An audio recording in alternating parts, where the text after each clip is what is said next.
Hello everyone, I'm Alan and this is Leetcode Simplified, where we walk through Leetcode problems the easy way. Today, we're tackling Leetcode 66 plus 1. You're given an array of digits represent a positive integer. You need to add 1 to it and modify in place and return the resulting array. Everyone knows how to add 1 to a number on paper. Sounds simple, right? Well, it is. Mostly, but we need to handle carryovers correctly, especially when we have trailing lines. Take a look at the below example and let's animate this logic step by step. Just like we do addition by hand, we go through the digits from right to left. We need to add 1 to 1, 2, 3. So 1, 2, 4. So when we go through the digits from right to left, if it is less than or equal to 8, just add 1 and return the resulting array. But if the digit is 9, we change it to 0 and repeat the process. Go to the next digit 2 and then add 1 because it's a carry on 1. So add 1 to 2 is 3 and return. Done.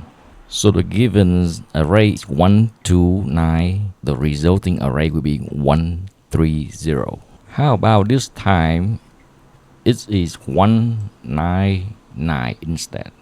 So again, we go through digits from right to left, and if it's a 9, we change it to 0 and go to the next left, which is also a 9, and we change it to 0 and go to the next left. Add 1, 2 and immediately return. So after you add 1 to the array 1, 9, 9, the resulting array will be 2, 0, 0. Now take a look at the last case, which is a special case where all the digits are 9. So given the array 9, 9, 9, add 1 to it. The process go through the digits from right to left. This is a 9, change it to 0 and go on to the next left, which is also a 9, and we change it to 0 and go to the next left, which is also a 9, and we change it to 0, and the loop is now ended because no more digit. So the for loop exit, add the carryover 1 in front.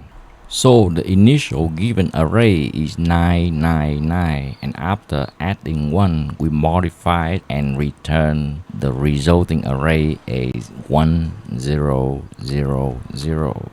Alright, now let's code it up. So for every position in the reverse orders of the array in full range, if anytime the digits is less than or equal to A, you just add 1 to it and return the resulting array. If the digit is 9, then we set it to 0 and move on to the next left. If we exit the loop, that means all the digits were 9, so we return 1 in front, the resulting digits. So basically, we just return a new array starting with digit 1 followed by all the zeros. And we're done. That was clean, logical, and straight to the point. We handled a case where all the digits are 9. Let's mark that submit button. Boom, accepted, one shot. If that helps simplify the logic for you, drop a like and subscribe for more clear and beginner-friendly walkthroughs.